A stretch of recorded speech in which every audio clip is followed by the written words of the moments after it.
اعوذ باللہ من الشیطان الرجیم بسم اللہ الرحمن الرحیم۔ اب جو 10 صورتیں رہ گئی ہیں ان میں سے اکثر کا تعلق سیرت النبی سے ہے صلی اللہ علیہ وسلم، اور اس میں سب سے پہلے جو ہے عرب کا وہ جو ماحول اس وقت کا تھا جس میں کہ حضور پیدا ہوئے ہیں، آپ کی ولادت باسعادت ہوئی ہے، اور اس کے کچھ واقعات کی طرف اور ان کا جو معاشی اس وقت کا معاملہ تھا خاص طور پر قریش کا، اس کی طرف اشارہ ہے۔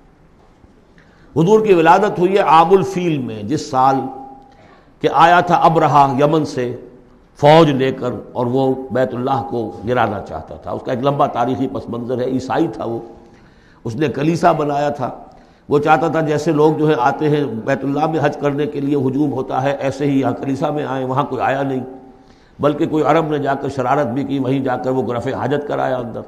اس پر جو غصہ اسے چڑھا، اس نے کہا کہ اب ان کا جو ہے یہ بیت اللہ میں ڈھاؤں گا۔ وہ فوج لے کر آیا ہے جس میں ہاتھی بھی تھے، اسی لیے وہ اصحاب الفیل کہلاتے ہیں۔ لیکن اللہ تعالیٰ نے اپنے اس گھر کی حفاظت فرمائی معجزانہ طریق پر۔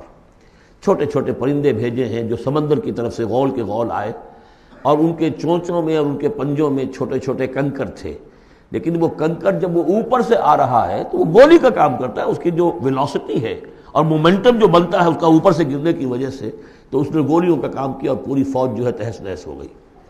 الم تر کیف فعل ربک باصحاب الفیل، کیا تم نے دیکھا نہیں کیا حشر کیا تمہارے رب نے ان ہاتھی والوں کا؟ الم یجعل کیدہم فی تضلیل، کیا اس نے ان کی تمام تدبیروں کو اور جو داؤ انہوں نے لگایا تھا بیکار اور غیر مؤثر نہیں کر دیا؟ وارسل علیہم طیرا ابابیل، اور ان پر بھیج دیے جھنڈ کے جھنڈ اڑتے ہوئے جانوروں کے، پرندوں کے، ترمیہم بحجارۃ من سجیل، جو ان کو رمی کرتے تھے۔ یہ رمی کی یادگار در حقیقت اسی کی ہے جو حج میں جا کے کی جاتی، ترمیہم رمی، وہ ان کو مارتے تھے بحجارۃ من سجیل، کنکریاں، وہی کنکریاں، سنگ گل، یہ معرب ہے فارسی سے، وہ چھوٹی کنکریاں جو ریت کی بنی ہوتی ہیں۔ کہیں اگر صحرا میں ہلکی سی بارش ہو جائے تو ایک ایک قطرے کے ساتھ تھوڑی سی جو اس کا ریت مل جائے گی، پھر اس پر دھوپ پڑی اور وہ پک گئے، وہ کنکریاں کہلاتی ہیں سنگ گل، مٹی کی کا بنا ہوا پتھر، وہ کنکریاں ہیں کہ جو ماری گئی ہیں۔ فجعلہم کعصف معقول، پھر انہوں نے کر دیا انہیں ایسا جیسے کہ بھس جو کہ کھایا گیا ہو۔ جانوروں کے آگے آپ نے چارہ ڈالا، وہ کھا لیا، پھر کو جو کچھ پڑا رہ جاتا ہے ادھر ادھر، اس طرح کا کر دیا، ان کا نام و نشان مٹا دیا۔